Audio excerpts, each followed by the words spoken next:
Betrachten wir heute mal die Geschicklichkeit von Holger dem Schreiner. Während seine rechte Hand ein Brett sägt, schreibt die linke eine Rechnung. Gleichzeitig öffnet sein Fuß die seitliche Schiebetür seines Citroën Jumpy. Ein guter Transporter ist wie ein guter Handwerker, ein echter Allrounder. Der Citroën Jumpy schon ab 175 € im Monat. Optional mit Hands-Free Schiebetüren. Jetzt bei den Citroën Business Days. Blog Talk Radio.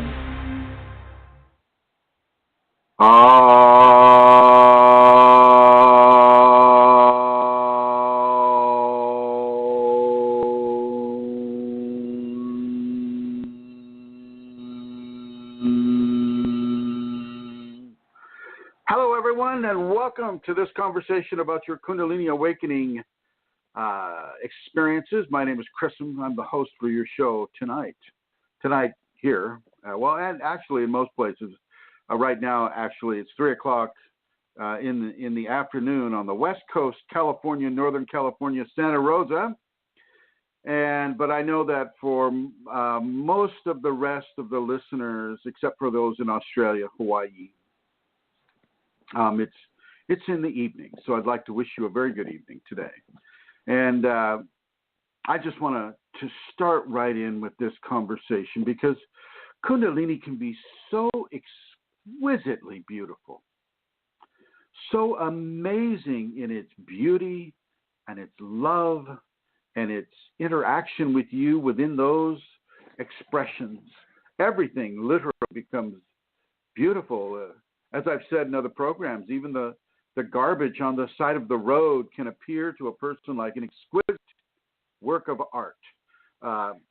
Before I go much further, though, I better check with the chat room here to make sure this is being heard. So, Vicky, if you could let me know if this is coming through loud and clear, at least from where you're living, I'd appreciate it. And then, of course, we have other folks there, and feel free to chime in if like Alana Seeker, if this is coming through for you.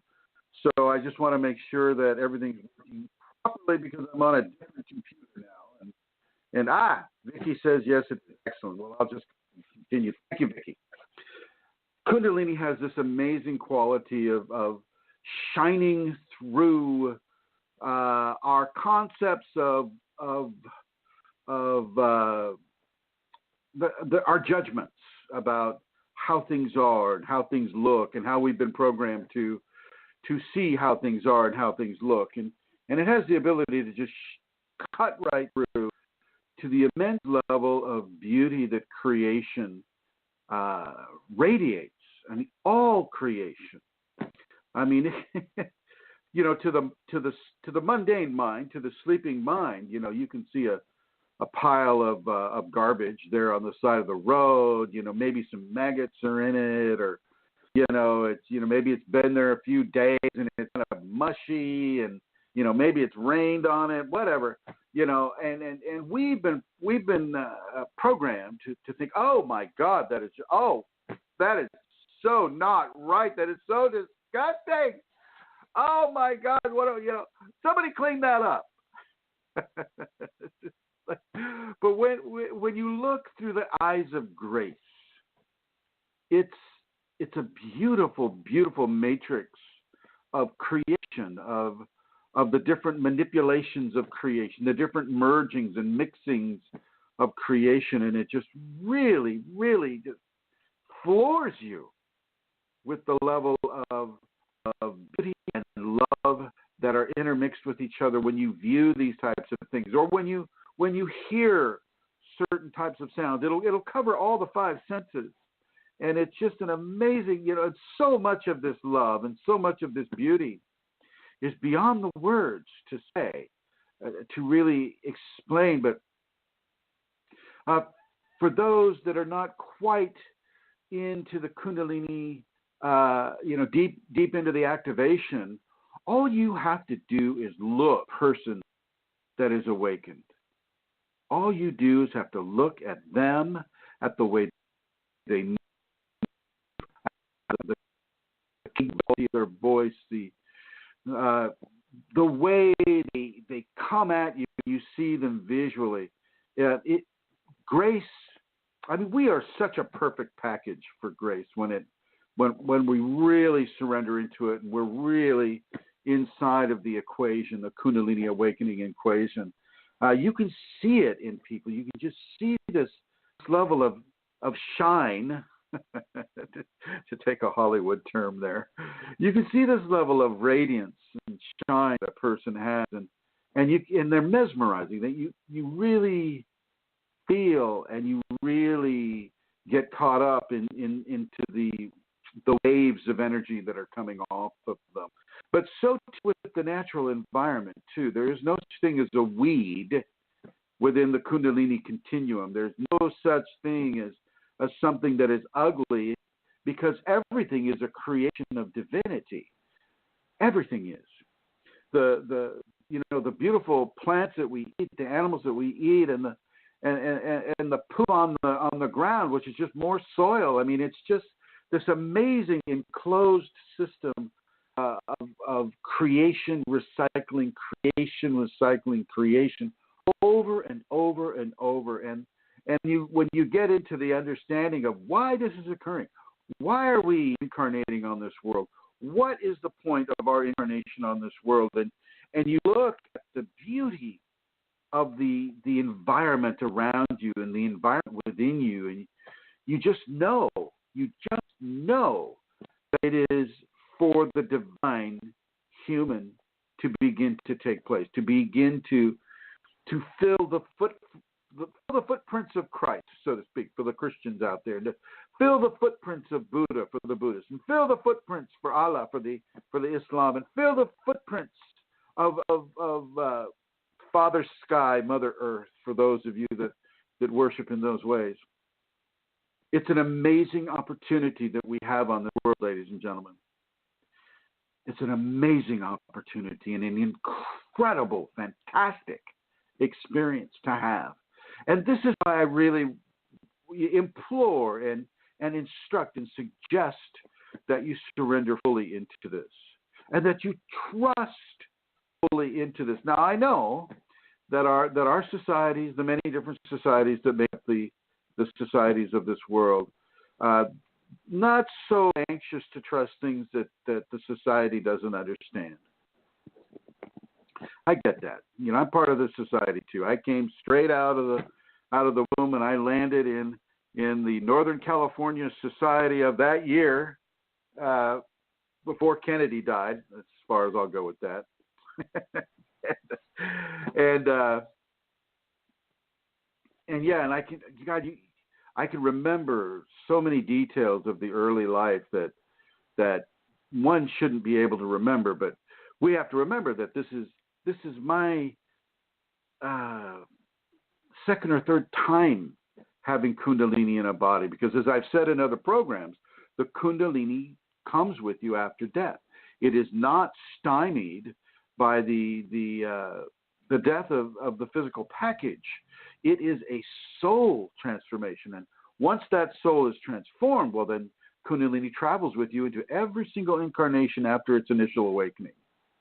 And so I came into this with so many different skills and experiences and appreciations of life, but also because I agreed to go behind the veil of forgetfulness that we all do. We all incarnate behind the veil so that we're not, we don't have the opportunity to dig into our past lives or go to the Akashic records and demand to know about yourself or other people, which doesn't really happen, ladies and gentlemen. And to come into this life and to experience this life from a Kundalini, pre-life Kundalini awakened standpoint. And others out there may be having this too. And it can be really strong because, it doubles down. It doubles down on the fracture of the realities, the different levels of reality in our awareness.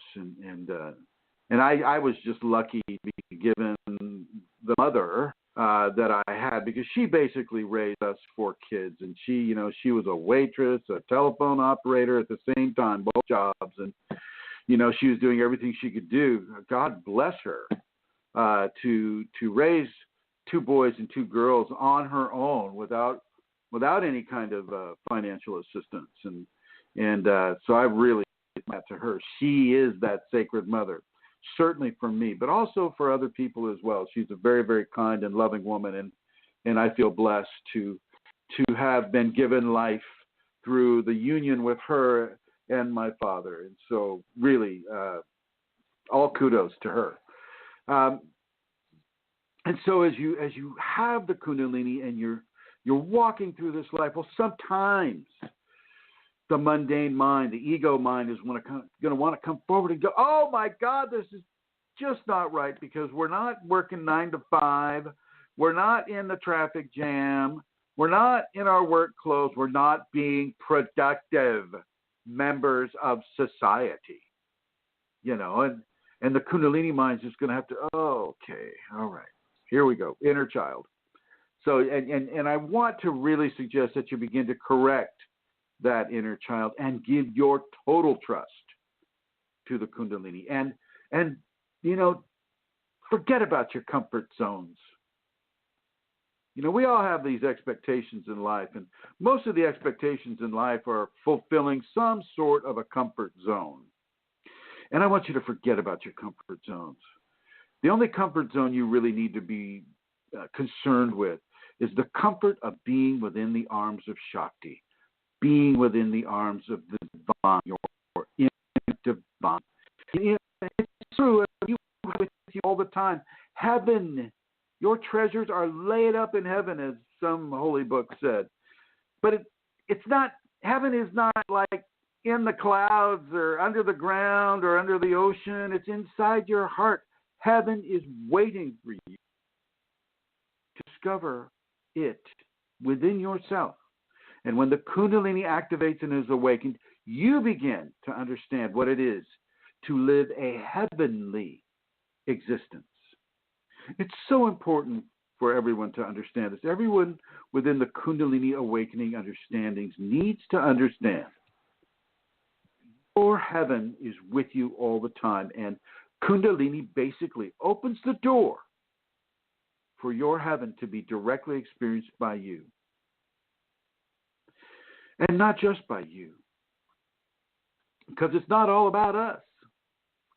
I mean, it may be all about us if we're, like, say, from Ireland or somewhere, but it's not all about us. We share with each other. None of us is an island, and yet we are. We're a connected island. We got these little bridges between these islands, and one of the most beautiful bridges is the bridge of love, the bridge of divine love radiating out from you. It's incredibly important for people to understand that as you feel, as you think, so will those within the Kundalini, so will those without, outside of the Kundalini will pick that up. They will pick that up, and that really forces us into levels of mindfulness about how we feel and why we feel a certain way. If we're really getting into the ego and we're wrapped up into the frustration about not living the ego-centered life anymore and having to commit, surrender to the Kundalini, and oh my God, I wasn't looking for it, and yet here it is, and now I'm being told that I can't get a job, I can't find a good house to live in, I can't find a car that works the way I want it to work, blah, blah, blah, I can't, we have all of these comfort zone issues coming at us. You've just got to remember that this is the reason you're even on this world. This is the reason for your life. If you're having Kundalini, then you need to have Kundalini, and you need to trust it. You got to risk going into these zones of egotistic interference. You got to really stop that. You got to really remember that you are a radiant tactile vision of heaven. Heaven inside your heart is being opened up by the Kundalini. Think about that. You're an expanding window into a divine, love-based experience, place. Call it what you will. Heaven is within us, and so because heaven is within us, is it ever without us? Is it ever outside? No, it's always within us. It's always peering out through our eyes. And the Kundalini is that open door. This is why some of the people that have the Kundalini, if you're in a semi-dark room, their eyes will have a golden kind of a sheen to them, or kind of a golden glow. Now, some people may see that, some people may not see that, and it's not a requirement.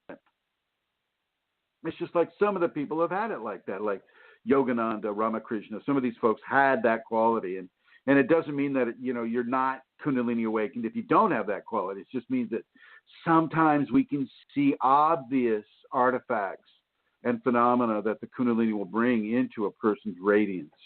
But as I said earlier in the show, you just watch a Kundalini awakened individual. Watch them move. Look at the body language. Feel the timbre of their voice, the quality of the voice, and really begin to open yourself into experiencing what their radiance is bringing to you. It's an amazingly beautiful, wonderful, outstanding experience. I mean, I'm trying to pull adjectives here. I mean, it's just, and when you look across a field of wheat or corn or something like that, and you feel the unity of individuality, the unity, I mean, all of the roots of those plants are connected and they're really close to each other, and you feel this great community of creation.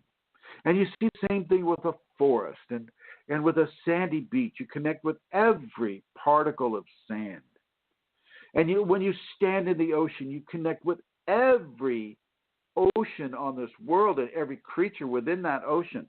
You see, this is such a magnificent experience. It's a magnificent experience, and it's never ending, and you don't pay money for it. You may pay me the things that I receive it, but for those of you listening to my voice right now, you can have it right now. This exact moment, have this. And so I invite everybody in the chat room right now, Michelle and Vicky and Lana Seeker, Andrew, folks that went to the seminar. These folks have it. They have it. And they are the representative divinity on this world, just like I am, and just like those of you that are listening, Joey and Rosemary, Santara, all of us are representatives of divine grace upon this world. And so I really want you to, if you're having issues with this, you're like, oh gosh, I can't really feel good unless I have a beer. I can't really feel good if, I just need that shot of tequila with my beer. And of course, my beer has to be like the size of a pitcher. I want you to reach into your Kundalini, and I want you to really refuse the egocentric idea and program that you have to drink or eat something or smoke something that you can feel good. I want to walk naked in the forest and feel like 1,000 million beautiful stars of love are exploding within your heart. It doesn't require fermentation. Well, maybe it does. The previous lifetimes have been your fermentation. But this life is the fruition of that fermentation. So think about that. When you have the Kundalini, you have the ability to trust beyond what normal trusting would be. Sacred Mother is with you. She's there. Sacred Father is with you. He's there. And yet you still got to get in your car, drive to a store. You still have to go to the bathroom. You have to eat. You have to stay warm. You have to cool off. I mean, you still have the remaining 50%. But that does not need to carry over into your attitude.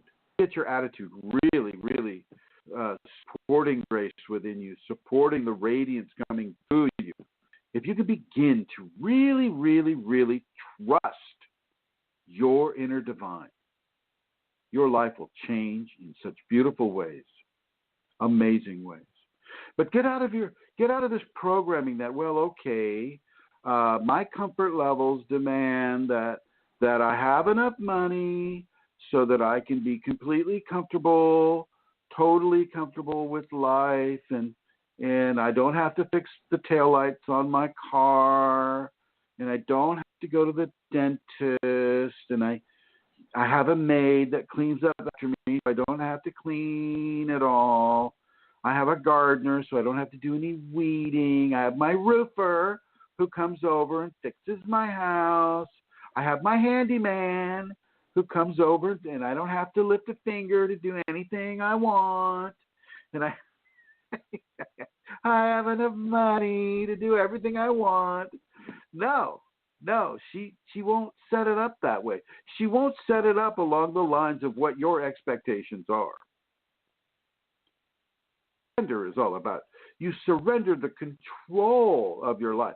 And yet, you're coming back to me and you say, oh, well, Mr. Know-it-all Kundalini dude, what about having to eat? What about if I can't get a job? What about all of these things, these mundane things that you have to do? Haul the water, chop the wood, buddy boy. What about all that? Well, you're right. You're right. You still got to do those things. But you do those things in tandem with grace, not as a confrontation of grace. Well, Shakti, how do you expect to pay the rent on this house when I can't get a job out there? You have to work in tandem with her. You have to trust deeply enough and put yourself into the society deeply enough where you can find the kind of work that, number one, she wants you to do, and number two, will pay you enough money that will put the rent on the house or the car payment these things must be done. But don't do it from your egocentric place. Your whole life you've been kind of working from the egocentric. You've been just like, okay, let's see, I got to go online, and I got to look at work. I work in hotels, or I work in a restaurant, or I work in a university setting. I have this kind of a degree. Okay, I go to this big job outfit, and I sign up on their network, and they send me these job opportunities, and I apply for one. I go in for an interview. I go in for a second interview, and maybe I got the job. You don't get to do it that way anymore. I'm not saying that you can't do it that way. I'm just saying that you don't get to rely on that formula because she may not want you doing that. And so what are you going to do? So with the Shakti running your life, even against your own will, what are you going to do when she says, I want you to do it this way, but your ego says, oh, well, I want to do it that way? Who's going to win? You'll go to a job interview and you'll fail. You'll go to another job interview where you have to demonstrate something, and it's like, well, maybe for some reason they're not calling me. You have got to deeply, deeply, deeply trust your grace. Deeply trust your grace to the point where she feeds you. I had that opportunity. I had a terrible experience while I was a manager living in Yosemite Valley. I had this terrible, terrible experience, and then the Kundalini came. She comes in, and I don't know who or what she is, and she begins to reorganize my life, and I had to just surrender completely. I had really no choice. Some of you get a choice, it seems. You get like some sort of a seeming type of choice. Maybe she'll come to you in a vision. She'll hand you a big bag of money, and she'll say, okay, spend this wisely. Well, okay, whose idea of wisely is that? Is that your ego's idea of wisely? Or, whose idea of wisely is that? And how do you discern what is wise and what isn't? From a Kundalini standpoint, you see. And, of course, now we know to go to the waves. But at the beginning, you don't know so much about that. All you know is just like, well, okay, let me spend it wisely. What is that? And so you struggle and you make mistakes and you make progress, these types of things. But it's a slower idea. It's a slower and it addicts you to certain levels of comfort that maybe are not so necessary. Now, let's just say you live in a cold environment. You live up there in the near Santa Claus at the North Pole, okay? And so it gets really, really, really, really cold in the North Pole. And how do you heat your house? What do you do? How do you spend whatever she's given you to have wisely in that way? And all you can really do is your best. Your best. And I think it's great because it teaches this level of self-discipline that we would otherwise have to learn.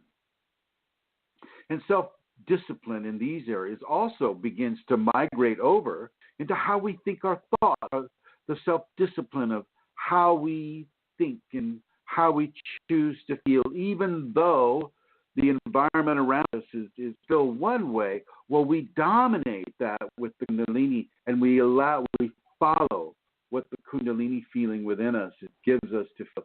And the more we do this, the more that level of divine expression begins to dominate our lives, begins to dominate our reactions to our environment, to the point where, we become much more like, say, St. Teresa of Avila or St. Hildegard von Bingen, or any of these Kundalini awakened people who had no other option really than to go and move directly into the grace of God expressing through them.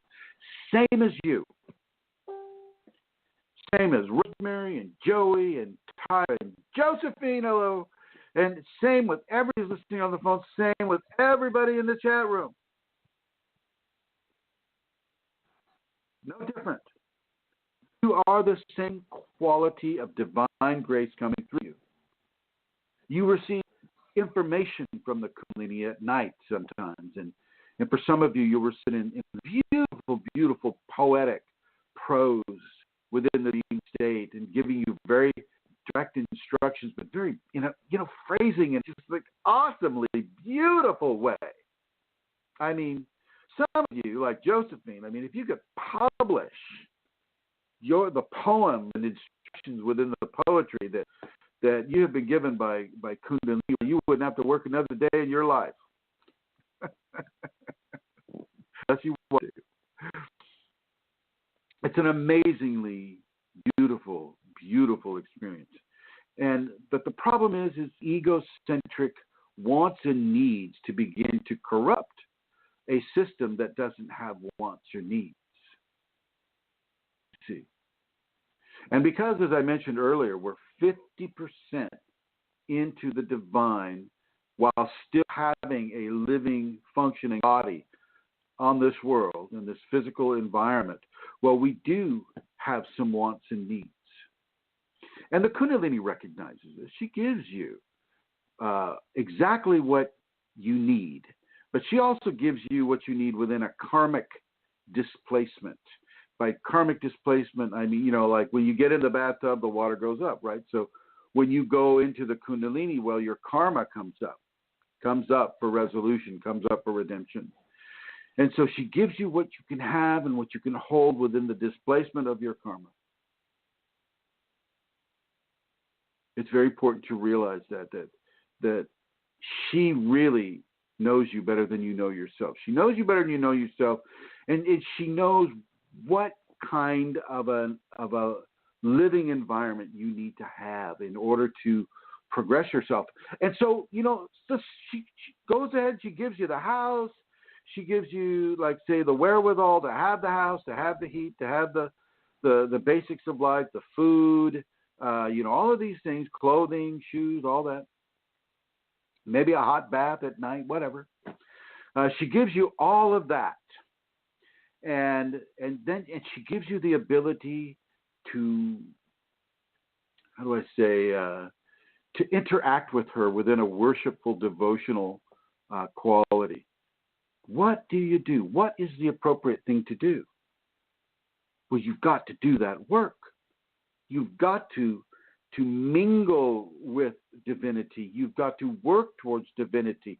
You've got to develop the self-discipline to push yourself beyond the ego that is going to want to stop. It's going to like pull the plug on your energy, and you'll just be I don't feel like it today. I just, it's just, I don't feel like it. I don't feel like practicing. I don't feel like doing my meditation, which is like, really, how much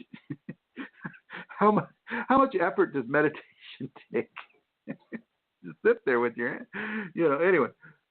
You've got to really, really, really get yourself in a position where the ego does not dominate the merging with the intentional conscious merging with your Kundalini and your higher functioning mental self. You've got to really do it day in, day out. If she has given you the ability to a house head over, I should say, a roof over your head, clothes on your body, food in your tummy, I mean, you've got to take that and use it towards a greater level of merging between you and your Kundalini.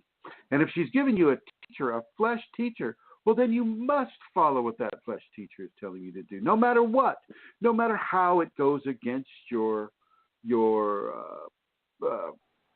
programming and social programming and social expectations of what is and what isn't. You've got to follow it. You've got to do it, ladies and gentlemen. Seriously. Do not let your ego corrupt what Shakti has given you in order to bring more of herself into yourself. If she's given you all these things, she's given you the she's given you the pencil, she's given you the notebook, she's given you the desk. You've got to do it. Do not subject yourself to that the amazing level of how do I say it? I can't get words around what I'm trying to say. Do the work. If she's given you the ability to do the work, then do the work and do not allow the ego to get in the way of the work. And this is inner work. This is not, it's one thing to be at a seminar and we're all together and we're talking, we're interacting with each other, everybody's radiance is merging with each other. That's one thing. To be alone in your house, the only thing that is radiant in the house, except for maybe the animal that she's given you to be with, like for me, Lasha, for other people, a dog or a cat or a camel, I don't know. To have to pull yourself up and put yourself in a position where you do the practice every day, and if you have the time, if you have any time, then you give it to the Shakti, you give it to the Kundalini. Not saying you can't go play soccer or volleyball or baseball, whatever you like to do. Not saying you can't do that. What I am saying is that most of the time you spend in life right now is dedicated to the Kundalini. Dedicated to the Kundalini. Dedicated to following the instructions. If you're given a flesh teacher, you got to follow that person's instructions.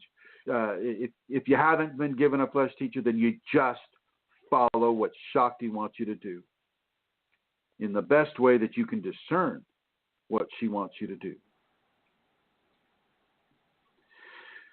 If you're given these things, you can't waste them. You cannot waste the time. It's necessary for you to inject yourself in society. So you drive, you go shopping, hi buddy, you're radiating, you're the beautiful, amazing demigod or goddess on this planet. You go to the gas station, maybe you've got a yoga class or a meditation class, maybe you've got some sort of a physical therapy that you've got to go to, just, for whatever reason. and you interact with society. You interact, and you interact, with a level of joy and radiance of conscious knowledge, knowing what you are, and how your grace has the ability to affect positive change in other people's lives that do not have the awakened Kundalini yet. They will. It's just not there yet. You're part of their equation. They are standing next in line to a Kundalini awakened individual that is radiating God's grace right through their body. So you are part of their equation, no matter. But why not be the best example of that equation that you could possibly be? And so part of being that best example of the divine equation is radiating tremendous amounts of gratitude. Gratitude for being able to stand. Gratitude for having God's grace flowing through you all the time. Gratitude for being given the opportunity to hour upon hour, day upon day, week upon week, month upon month, year upon year, invigorate your body with the grace of divine. Far more so than, what I would say like a mundane environment would say. It's just like, well, everybody's divine. Everybody has God's grace. We're all God or goddess. We're all that. Well, it's not exactly true. And yet it is. We are all creations of the divine. But the Kundalini people have the actual divine expressing through them within an energetic, conscious manipulation and transformation of the physical body into a body that can radiate God's grace, that can radiate consciousness of the divine. That's a big step from everybody being creations of God. Everybody has the capability for sure. Not everybody has it actively expressing through them. That takes the Kundalini, ladies and gentlemen. So as you insert yourself into society and go to church, go to your club meetings, whatever you do, going to the movies, whatever it is, always have in the front of your mind the radiance, the potential of bliss and ecstasy and joy that exists within you that can be radiated out into the population. And if you looked at any of my other videos, your radiance has an incredibly wide footprint. Now, for an awakened person, it can be a kilometer in diameter around that source of radiance, that source of light. That's a lot of people if you're living, say, in downtown Los Angeles, or, if you're living San Francisco, or, here I am in California. Let's talk Reno, Nevada, or Atlanta, Georgia, or New York City. It's a tremendous level of gift and a gift of grace that can be reached by other people without them even knowing it. They just all of a sudden feel good because a Kundalini awakened person is actively joining their consciousness to the consciousness of grace that is flowing within them, and not stooping down to the mundane, egotistic problems and frustrations and competitions that commonly reflect an egotistic or an egocentric lifestyle conscious expression. All right. Enough of that. Now, it is my honor. It is a great my honor to introduce the Celtic Queen of Questionable Comforts, our lady in standing, the Emerald Sun of the Irish Isle, Her Holiness Santara Kundalini. Hello, Santara. Hi, Chrism. Hi, everyone. How are you? Can you everyone? Get closer to your microphone? You're a little soft here. Really? I'm at full volume and you're pretty soft. Okay, testing. How's that? Is that better? Well, it's really weak. You're really quiet, but I guess maybe a little bit. Oh. Hello, when you everyone in the first chat nice room. and loud, and now all of a sudden it sounds like you're coming through Michelle, but Michelle says says it sounds good. over there. Snap.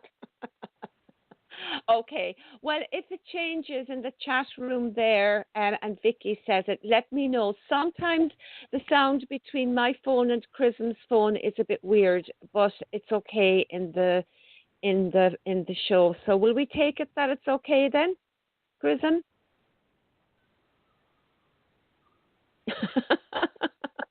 Don't do this, Chrism.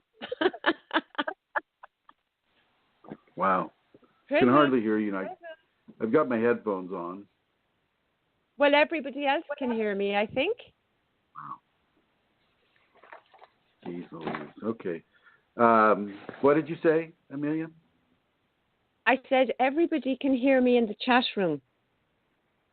Yeah, but I can't hear you here. I'm looking for headphones. Okay. You go ahead and talk. I'm going to look for headphones here. Ha! Okay. Well, I shall go ahead and talk. What will I say?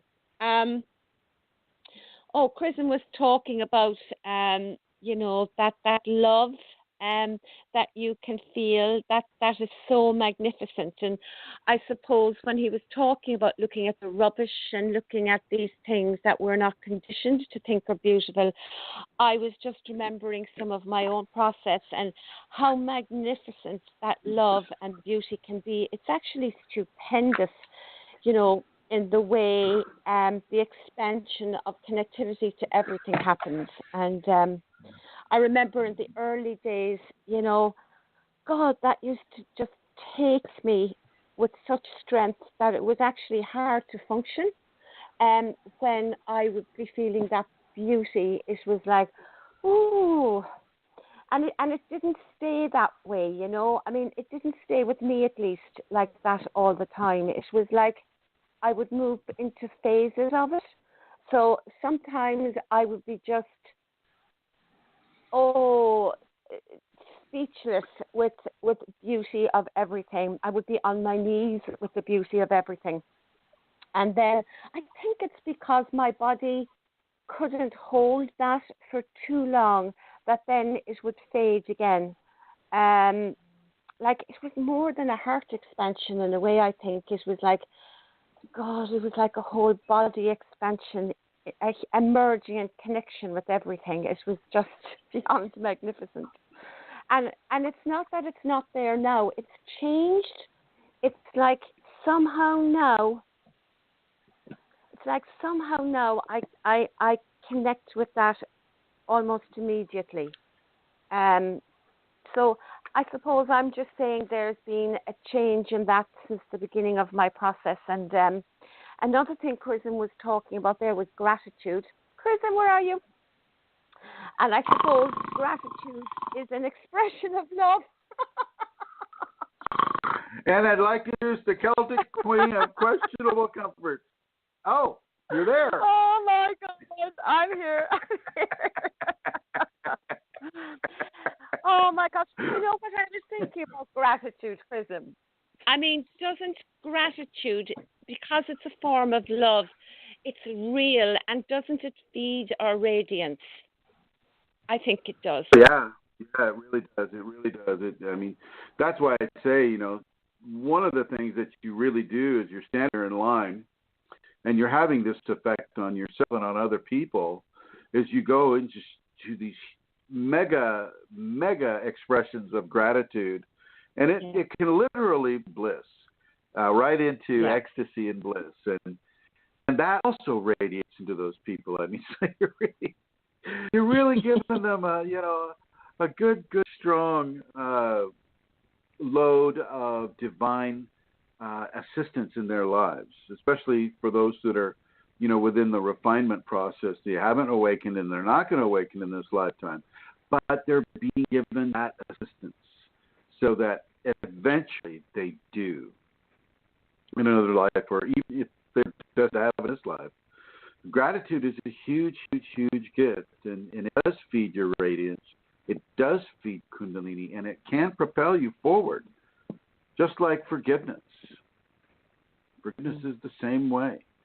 And the selfless service that a person gives into the environment is a huge step in the same direction. And so these are why, these are listed in the safeties and everything. But yeah, to answer your question, gratitude is the way you want to go, Amelia. Yeah. When I say now, Amelia, I mean Santara Kundalini is also equals Amelia to me, just FYI.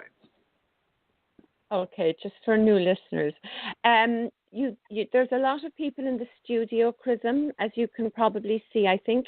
And just to let you know, you have a question there that has come up since I said hello. For whenever you're ready, you can go over there. Can you see it?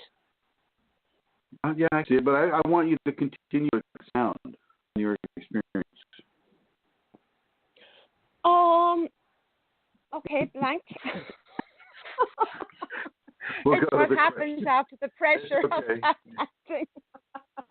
It's all right. Okay, thank you. It's all right. I'm going to put you in the blue here.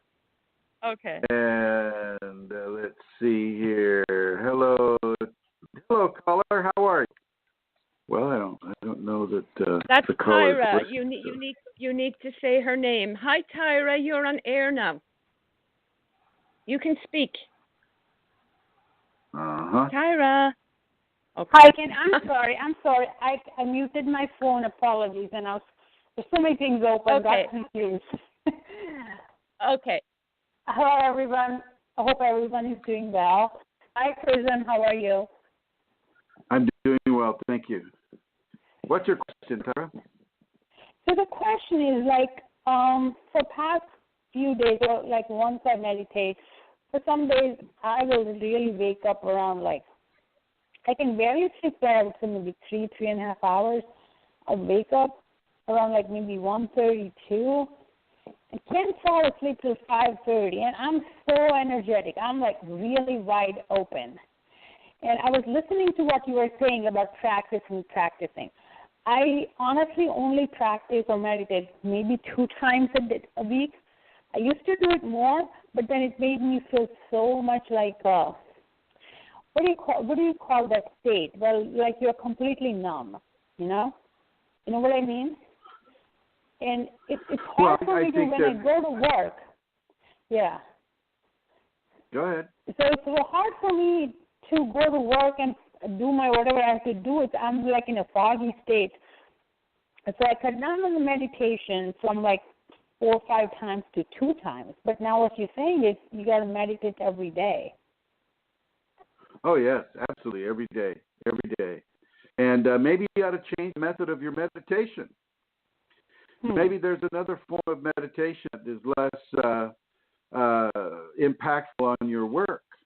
Maybe part of your meditation is to be incredibly mindful all the time and to be, to allow to come through and to give you these extreme levels of clarity. Maybe maybe there's a possibility in your life that work isn't more important than the Kundalini. Maybe there's a possibility that your comfort levels are not more important than the. Maybe you might want to look at the idea that as you continue to do a strong practice and acceptance of the Kundalini, that your comfort levels will evolve into really, really, really enjoying it and allowing that enjoyment to infuse the level of focus and clarity that you have at work. Right. No, I really enjoy it. I really enjoy it once I'm done, but it's like I'm in my own world. You're what? What was that? I become in my own world. If somebody tries to talk to me, of course you do. I mean, why wouldn't you be? And when people come up to me for whatever reason at work or home, and I'm and I really feel can you guys leave me alone now? I want to be by myself. I'm very happy. So maybe you change of expression from the egocentric. Well, this is all for me and just for me, and don't don't bother me, but I really like this for me, to having that gratitude, having that level of understanding of radiating love and anticipating that people will want to come up to you and ask you certain things because you are Kundalini act. They come up to you just so they can talk to you, just so they can touch you, can be near you, and to really, really flow with the grace of God, the grace of the divine with it. You know what? It's not Kundalini is not just for you. You're not here in the world having Kundalini so that it can sculpt itself to your comfort levels. Okay, you okay. expand your comfort levels. You expand your comfort levels, and you allow your comfort levels to include meditating every day, giving to the people that come up to you after you meditate because your radiance is really strong.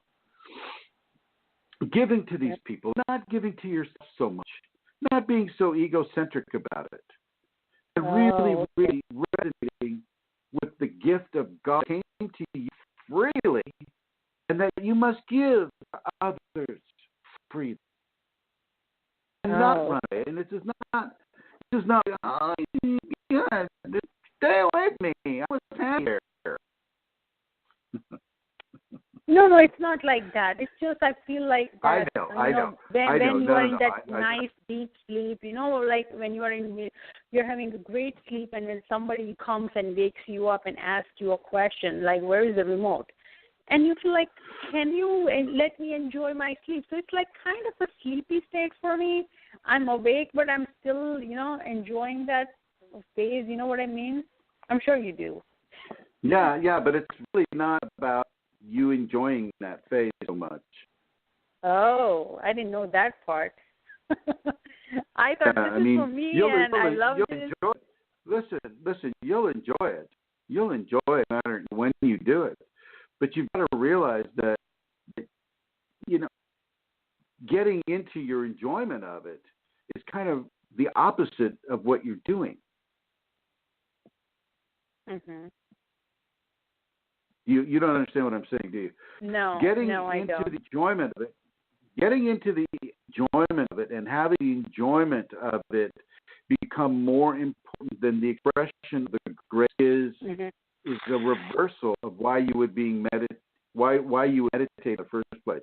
You're turning meditation into a narcissism. Wow, that's a strong word. I don't even know what you're trying to say. You don't have to try to say. What? Say it again? You're turning meditation into a selfishness. Does that make sense to you? No, and also your voice is breaking up. To want to shut off the outside world, shut off being interrupted, shut off being asked questions. And in fact, I would suggest your meditation is there to nourish your Kundalini so that your radiance is expansive and including the other people around you. Now, it won't be that way each time. It's not that way each time. But you might want to insert that type of a conscious pattern that when you go into your meditation, you are available to the enjoyment of it, but also you're available to the enjoyment of people wanting to come to you and partake of your grace, partake of the gift of grace that has come through you. That can also be an aspect of meditation. Wow, I never thought about it. I never even knew it, that it's also part of the process. So I'm glad that you're sharing that with me, and I think I'll be mindful of that part. I'm glad that you called in because you're the only one. You're not the only one. This happens to Amelia all the time. She's way selfish that way. Yeah. Get it.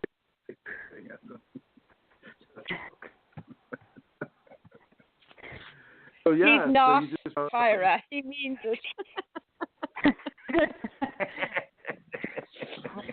But Chrism, can I? Yes, ma'am. Yes, of course. Yeah. Do it. So like, I can relate, Tyra, to what you're saying, I think. So I'm thinking out loud now. So let's see what comes out of my mouth. It's like, sometimes I really want to be by myself. I find it difficult to be with other people. I want to be on my own. I don't want to have to deal with just people, and I want to be on my own. And what I have found is that it's about I want, and it's a matter of shifting my thinking, by not being so much into what I want. It's like, maybe that's it. Maybe it's about, in a way, I'm being forced to deal with people that I can't escape from, such as my family and maybe people at work and whatever. And because she has placed me in that situation, I just need to change my thinking when I get into that zone. And that I then begin to do, I think what Chrism is saying, which is, to consciously begin to interact with people and to radiate and to, in a way, do the opposite of what my ego wants, which is, to be on my own and just enjoying the nice, just the wonderfulness of being on my own, where there is no ego stress, where it's easy and I don't have to stretch and I don't have to do anything like that. And because with the Kundalini we can be in that beautiful place, it's easy to not want to deal with people. So I think it's a matter, for me anyway, when I go into that place of really finding it challenging. So you're absolutely right on what you said, but I think there are only two problems with that. One, it's very, very tiring. It's very tiring. Even if I go somewhere like a room full of people, and if I spend like 1 hour, I'm completely exhausted just listening to the communication and talk. And even if I'm sitting in a corner, I feel like there's so much noise that I don't want to be in this noise. You know what I mean? Mm-hmm. And sometimes most of the relationships or conversations in the world is all about, most of them are fake. People are not very truthful to each other. They just say, you feel like these are meaningless conversations that just going on. They're just passing ball. Everybody's saying nice things to the face to each other. And then there's no stuff and there's no meat in it. I get you. I know that at the beginning of my process, that was extremely tiring for me too and exhausting. And it's like I could hear the lies very clearly. I could hear, I was aware of, the untruths and the sort of, what's that word, the peripheral baloney and bullshit really what was going on. And it was painful. But what was also going on? Yes. But what was also going on there for me anyway was I was actually attaching to it, Tyra. I was judging it, and I was, observing it from a place of judgment in a way. Now I'm not saying you are, but I'm just telling you how it was for me. So I began. And it didn't happen overnight, but again, I just began to observe myself. I still could come home exhausted, but the more I began to detach from how everybody else was so, and I'm using inverted commas, wrong or superficial, unawakened, and all of that, the more I was able to move into instant forgiveness of stuff I became conscious of.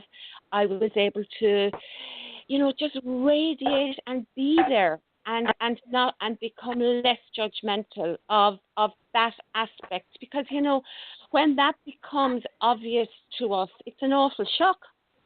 It's like, oh my God, you really do want to run from it. And I think we have to. I think we have to leave. But we can learn to stay there longer and Right. with love and non-judge. So I think it's part of the process that we must go through. I know I had to go through it. And another thing, Kundalini, during that, Tyra, she would pull me out of society and make me go all on my own for a whole weekend, one time even a week, away from everybody. You know, maybe for you it could be in your room or whatever. We have to do that too. But I really, we have to, some of the responses to that are egocentric, if we're being honest. It definitely was with me anyway. So I just offer that. Maybe there might be some resonance. Maybe the next time it happens to maybe reframe it a little and see how that goes, maybe. Sounds like a plan. Thank you so much. Thank you. So I'm going crazy. I really appreciate your affirmation that it does happen. It's so normal. It's so normal. It really is. Thank you so much, both of you. Thank you. God bless you. Thank you. God bless. Bye. Are you asleep, Chrism? Are you there? I'm here. That's good. It's good. So let's see. I think I don't see there are any questions on the chat room. Let's see. Yes, Andrew says, I'm realizing I need to make more time for myself in my Kundalini practice. This is so true. But it's not just you, Andrew. It's everybody. I mean, everybody needs, even myself, I need to make more time. I need to give more. I need to see it in my daily, nightly existence more. I need to, there's always, what do they say? The biggest room in the house is the room for improvement. And this is what we constantly want to do, is we constantly want to improve. And sounds better on FB, Michelle says. So. Yay. Good.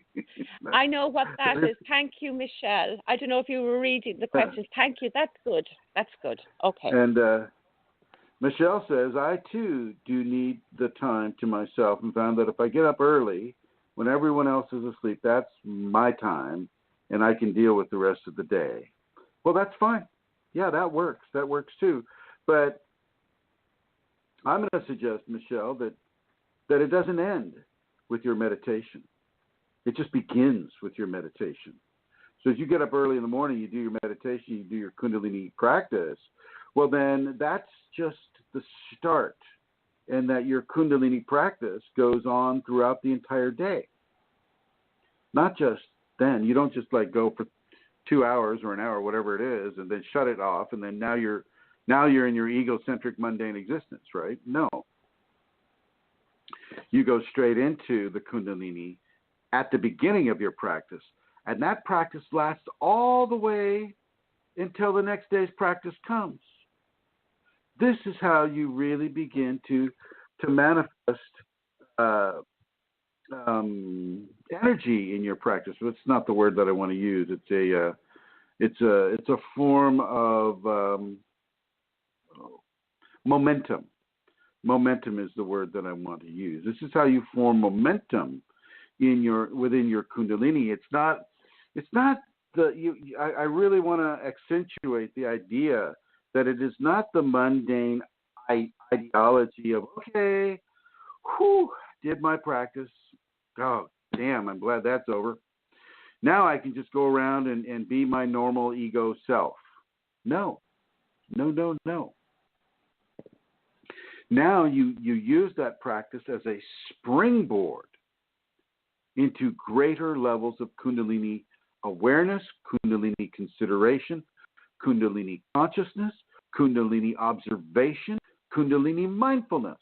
These are where we're trying to go with this. We're not just trying to do a practice so that we can get over it. Okay?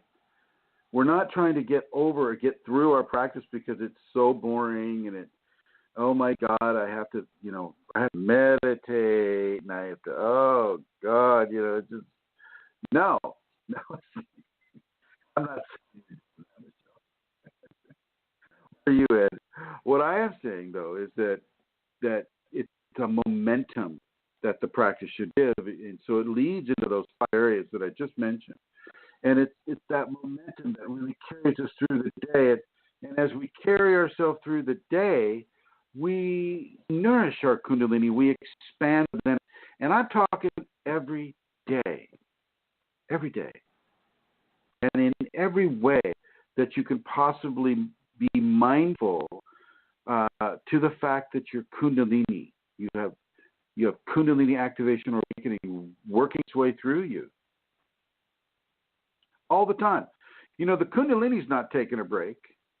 It's not saying, oh, God, finally I got through Andrew's practice. Oh, geez. Now I can just go on with running the entire world. Not that. That's certainly not with Andrew. And I know Michelle writes, she says, I meant as in family and other people, and it's hard to just feel yourself. Well, I mean in family and other people too, but not just those 2 qualities. I mean family, other people, environment, world, society. I mean all of it. Okay? And it's not hard to feel yourself. If you're feeling your Kundalini, it's not hard to feel yourself. Your Kundalini is your expanded self. And if it is hard for you to feel yourself, then you're trying to access that feeling through your ego. And maybe there's another option for an individual. Maybe you don't just come at it from your egocentrism and the expectations that egocentrism places upon us. Maybe you come at it from levels of expanded awareness from the Kundalini. Now, I noticed that, all of this was hitting Centaura pretty hard, and she basically had to just leave the show. I mean, she just had to leave the show, and I'm gonna bring her back on here, and are you okay there, Centaura? Are you all right? I can imagine what was said when I went. No, I'm so you fine. Just up and left. You said, forget this, man. I've had enough of this, man. I'm out of here. No, but what has happened is I've lost internet in the house for some reason. So my PC is useless to me. So what I'm going to do, and I had saved all the questions on an email on that. So I'm going to see, can I open something on my phone, Chrism? So you're in charge there of blue and red. So put me back in blue and come back to me in a few minutes, okay? A few minutes? Well, tap that. Over here to Her Holiness. Holiness, the radiance of Minnesota, the dynamo within the Twin Cities, the tour de force of the Twin Cities, Her Holiness, the Mother Superior of Kundalini, Rosemary Goliath. How are you, Rosemary? I'm great, and I was listening as you were talking about getting over finishing your practice, and I have this noontime, 20 minutes, I think it is, and I can feel when it's time, and I look forward to that, and it puts me back on track. And it's just this, sometimes I'm off and down on my knees bent, my forehead to the ground. Sometimes I'm on my back. Sometimes I'm in the meditation pose. But it is so important to me because it's so easy to get caught up in the stuff to do and finishing things and always that kind of stuff. And I am so grateful. And how do you break out of that? What's your system, Rosemary? Well, partly I'm not managed by another schedule, I get to say, and I the morning practice, the evening practice, but the midday one is closest to my heart almost. Like I'm saying that. I hear myself say that because it is in the midst of everything. It comes to me. I mean, it's given to me. She calls me, or I don't know maybe the right words, but it's there. It's a desire. It's a, I don't want to say attachment because that's not this. You know, no, but maybe it's compelling. Maybe you're compelled that way. Yeah. You know, yeah, and I would invite everybody to open to that kind of compelling. Let your morning practice compel you inward and outward at the same time. That you're embracing the outer environment and the people and the noise and the mishmash of emotions and the untruths and all these things that make up normal, mundane life, and open yourself to that mundane life, brillianced by the Kundalini within, so that the shine of your radiance cuts through all of the untruths, cuts through anything that does not nourish the Kundalini in yourself and other people. Go ahead, Rosemary. Yes. I'm sorry that you were breaking up there. What's the last part you said? Oh, really? God, am I breaking up? That's kind of weird. I'm using a different computer now. Huh. Well, I would say it's been happening on my connection throughout, but I figured it wasn't everybody because nobody said anything. Oh, I see. Well, I'm just saying that as you do your and I'm going to talk to here. Maybe I'm just too loud for this microphone here. Let me know if I break up. Okay, do it first before I ask you. You know, did you hear that? Yeah. To do your practice and to open yourself to the mundane world with all of its emotionalism, its lies, its untruth, its programming, all of these things. Open yourself to it, but allow the radiance of your Kundalini to shine through everything that does not recognize and honor and allow the Kundalini to expand, not only in yourself, but in other people. Did you hear that? I did, but I honestly don't think of that because that's like her work to do. No, that is your work to do too. Okay, thank you. Your work is her work. Her work is your work. Well, okay. I see you're compartmentalizing. You're saying, well, okay, I do 1, 2, 3, 4, and 5, and then Shakti has to do 6 through 1 million. That's her stuff. This is my stuff. No, I'm not thinking that, except that if the radiance shows, then the radiance shows. And well, the radiance is coming through you. Yeah, I mean, I got that. And are you allowing that radiance to shine through your inner environment, or are you blocking it with your ego? I don't know that totally, but I don't think so. I'm not pushing it. I'm not pushing it with an ego. I'm not paying attention to it with an ego of, oh, look at that.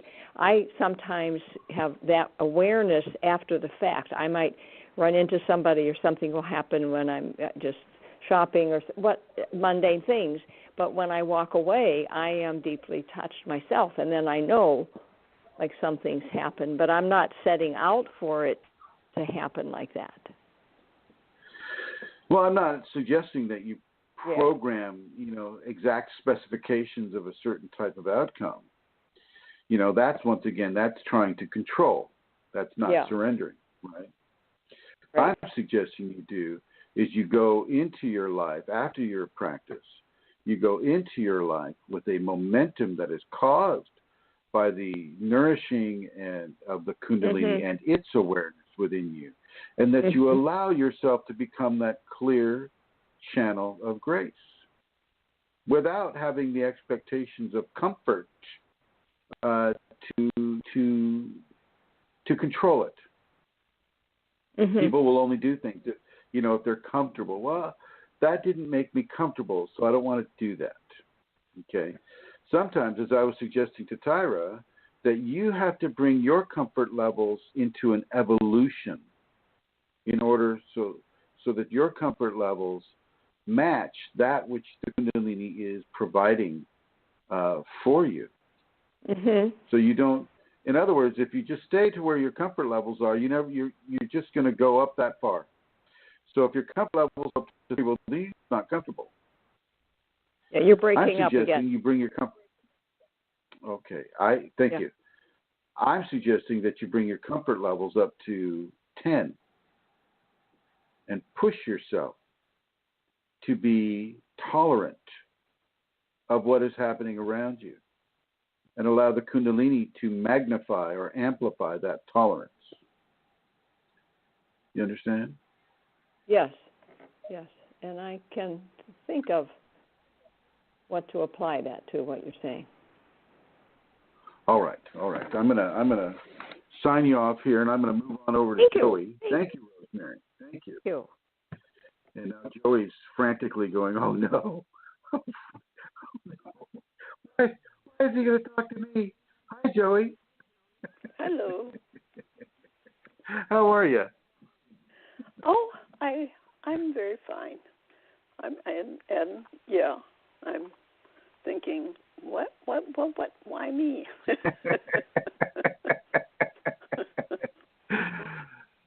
Well, how do you, because I know I have you doing a set of practices, right?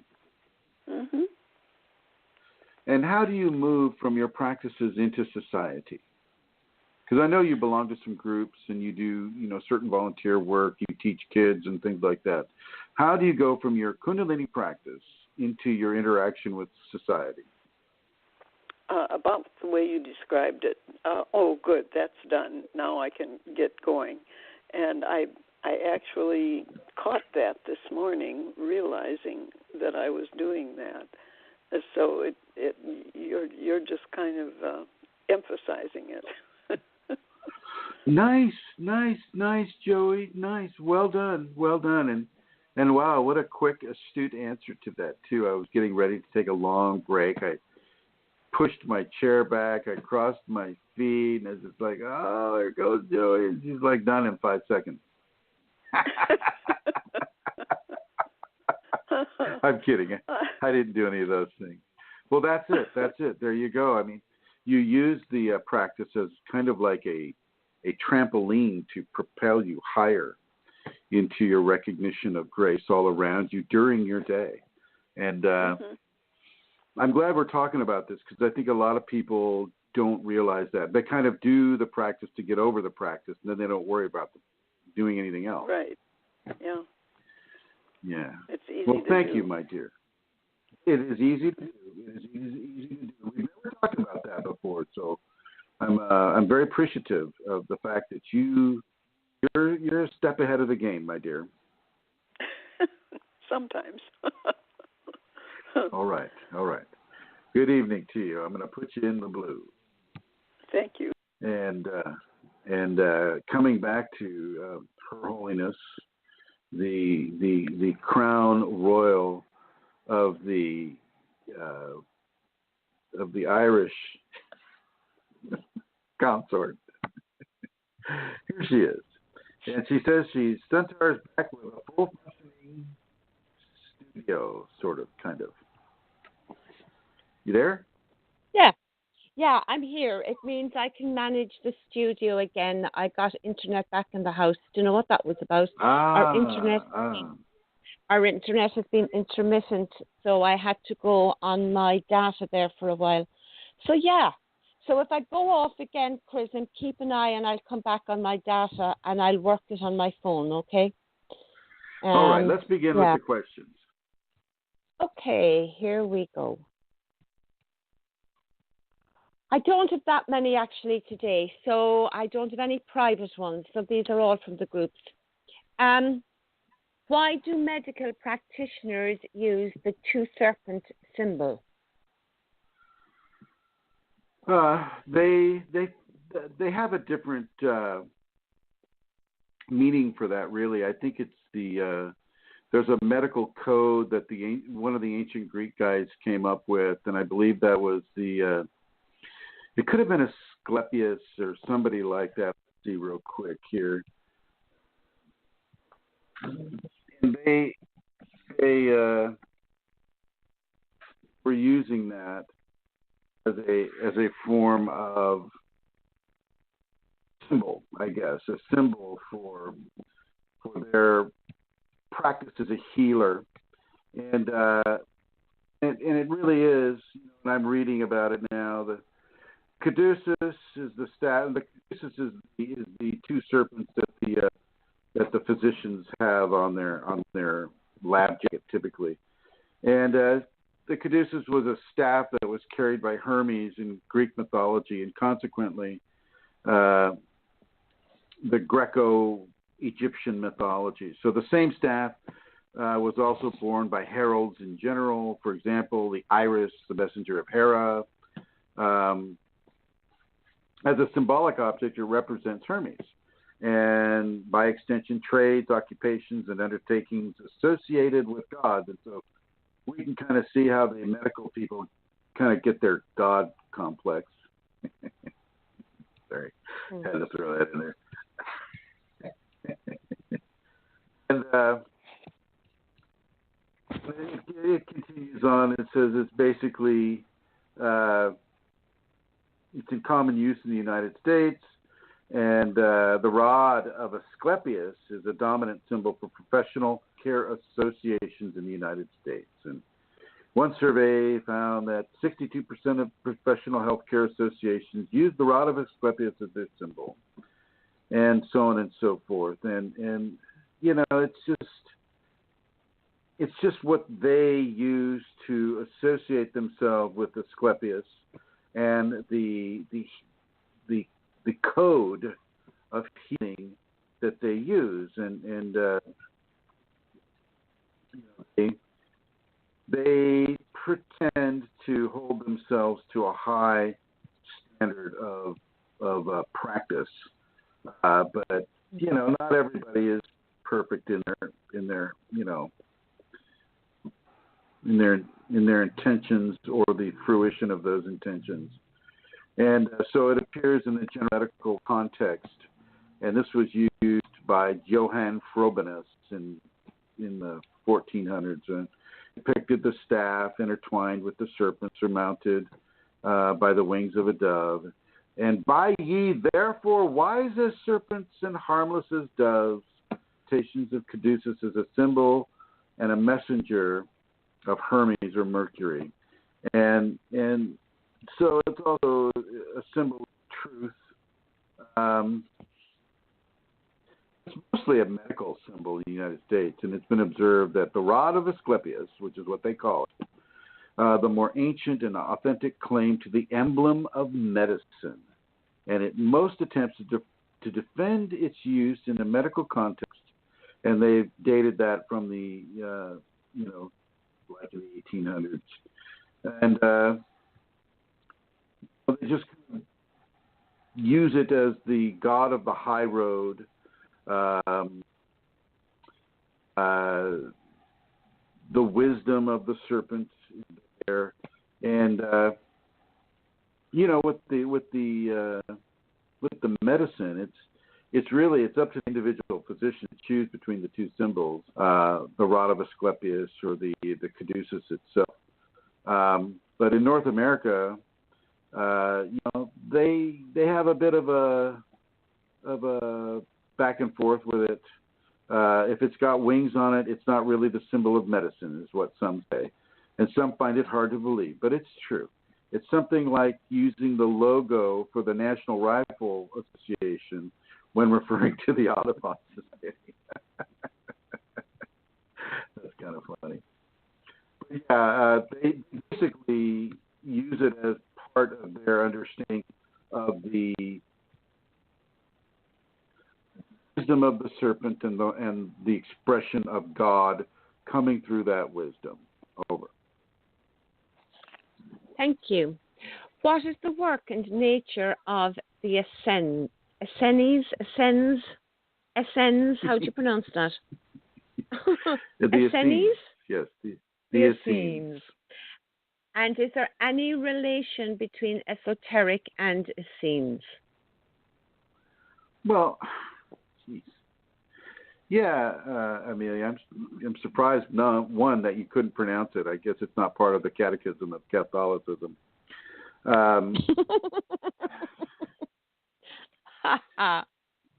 Well, no, supposedly Jesus was sent to the Essenes when he was 14 to learn, what he needed to learn, and I didn't cover that, I guess.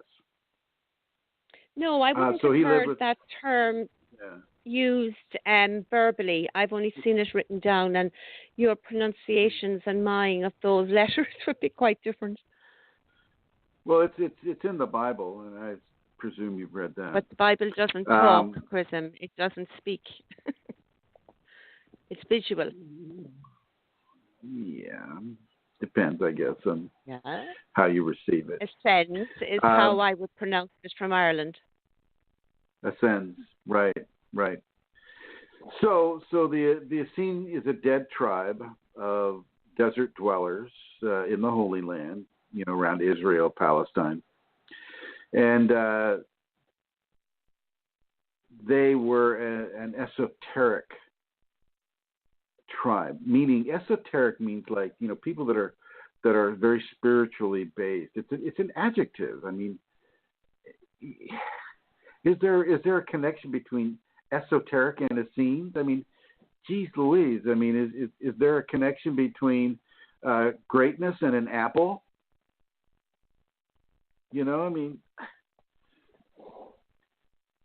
This is obviously written by a person that does not have a command of the English language, and it's read by a person that is challenged in that area too. Esotericism is the study and possibly practice of mystical, maybe even supernatural and religious studies. So, were they an esoteric tribe?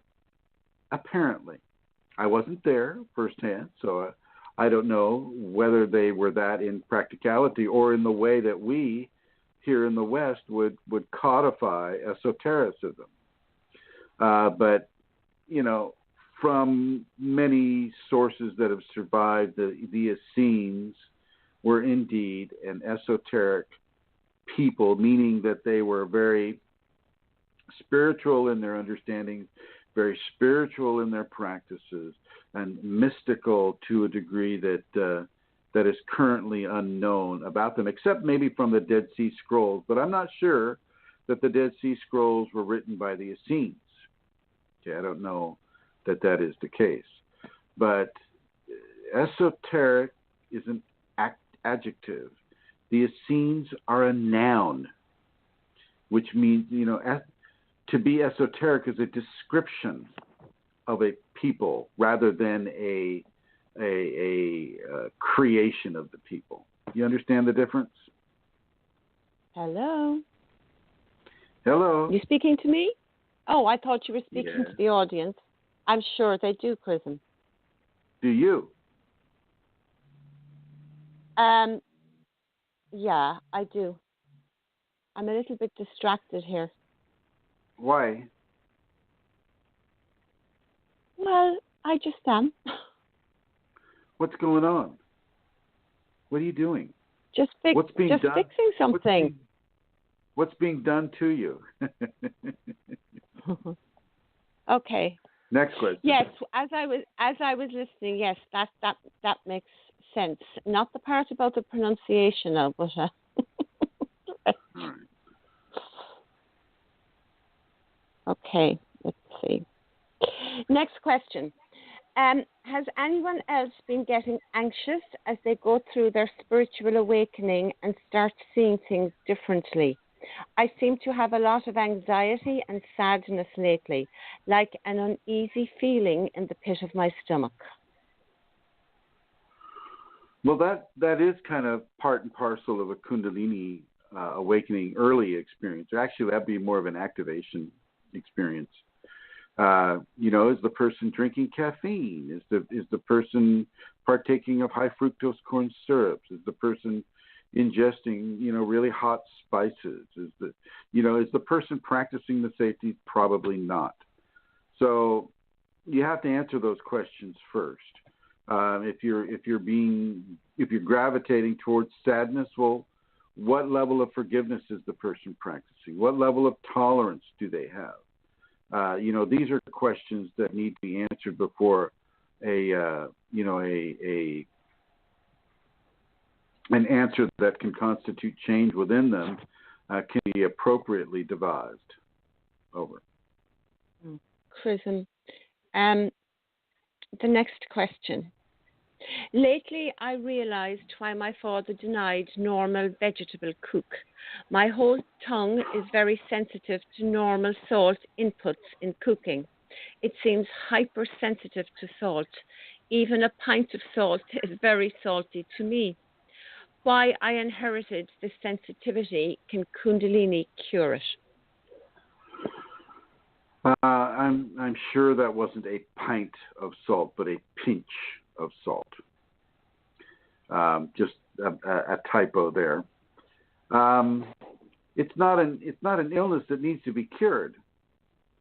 I'm sure Kundalini could if it was an illness, but being sensitive to salt, that's not an illness. That's not any kind of a problem. It just means that the individual does not require an extra, flavorful. Salt is usually used to enhance flavor, and they don't need that.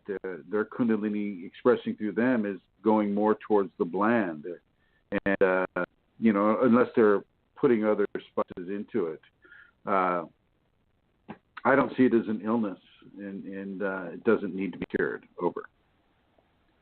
The next question. Hello. How many hours we need to sleep according to age? I'm 31 years old.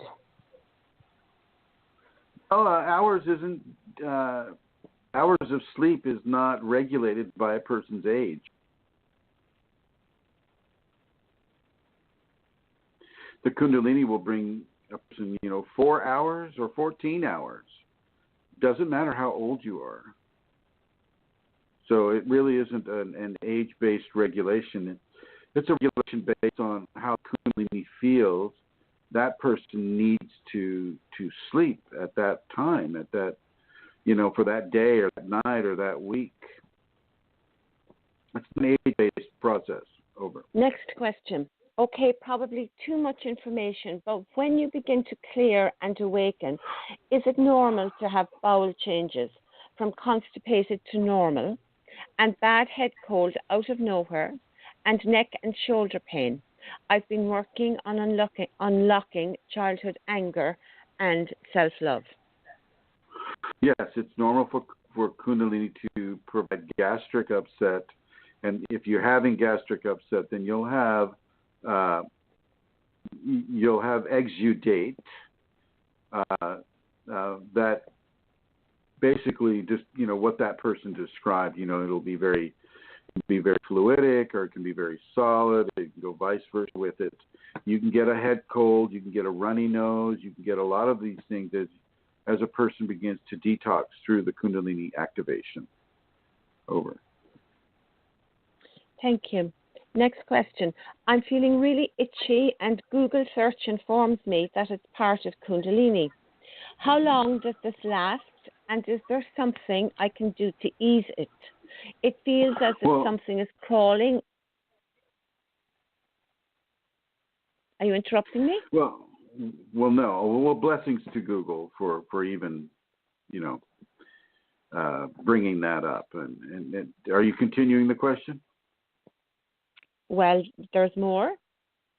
So go ahead.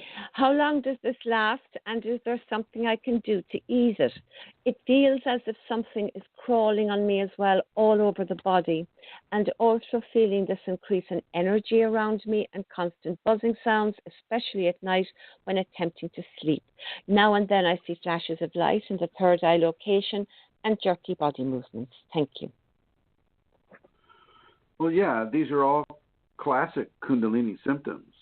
There's nothing to do but to experience them and stop trying to, once again, reach into that familiar comfort pattern of, well, everything's just the same as it was, and I expect this, and so therefore, when the Kundalini comes up, then it must give itself into my expectation of comfort patterns. It won't do that. You're going to have the itchy bumps, and that's the sign of a Kundalini, like a heat rash. You're going to have things that you're going to feel stuff crawling all over you, and that's just fine. That's a normal sign and a symptom of Kundalini infusion. There's nothing here to fix. Okay, actually there is. The one thing this person needs to fix is their expectations of normal comfort, normal egocentric comfort, the comfort that they've had their whole life up to this point. Now Kundalini comes along and starts to rock the boat, and the person feels that something's wrong and it needs to be fixed. Nothing is wrong, and nothing needs to be fixed. Over. Thanks, Chrism. Okay, so the next question is, where's it gone? Okay, so the next question. Hello, Soul Family. The day before yesterday, I had this extreme episode of incessant laughter for 6 hours. Before that, the energy was working on my heart chakra. I had sensations of bubbling and budding in my heart. My throat is still paining because of the laughter. Anybody also had or have been going through these kinds of episodes? It seems it happened because energy was working on heart chakra. Question. Blessings to you all.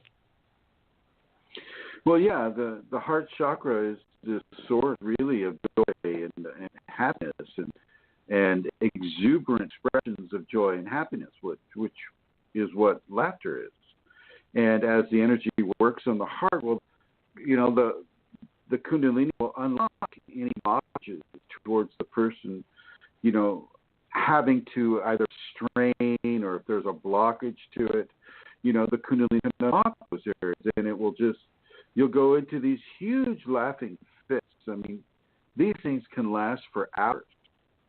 And your throat can hurt, and your abdominal muscles can hurt. And, it's a really, really profound level of sustained laughter-based joy that is coming through the person. And it indicates really an opening of one of the channels in the heart that allows joy experience. Chrism, that's it. End of questions. Yep, definitely. End of questions for today. Oh, thank you. You're welcome. Santora, and it doesn't look like there are any questions on the chat room. And so I am going to go ahead and terminate this program 20 minutes earlier. So I want to say thank you to everyone who has called in. And I'd like to thank you, Santara, for being my amazing co-host and giving that great explanation, Tyra. And I'd like to thank everybody who has joined us on the chat room, and Vicky and Michelle for giving us sound checks, and Andrew. Thank you, everyone, for joining us this evening, and may your Kundalini bless your beautiful existence. But before I go, I'd like to give you, Santara, an opportunity for last words. Okay, well, let me just take this opportunity then to offer you listeners the website you can go to if you want to make a donation to the work that Chrism does and assist with that. There are two websites that I like to give. The first one is the Safeties website. It's www.kundalinisafeties.com. Now, when you press on one of the pages, and this is a beautiful website, it's really lovely, and one that I'd recommend you all go look at and read, even if you're not making a donation. It's really beautiful. But if you go into one of the pages, down at the very end, in small print, it'll say making a donation. It's written in those words, and you just highlight that with your cursor, and it then brings you into the place where you can make a donation with PayPal or credit card. And that's the www.kundalinisafeties.com website.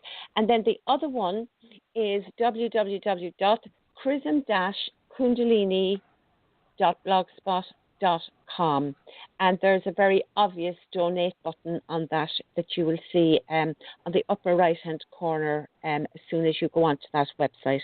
And so if you're in a position to donate, I would like to encourage you all to do that, because it really assists. It's very welcomed and it's very necessary.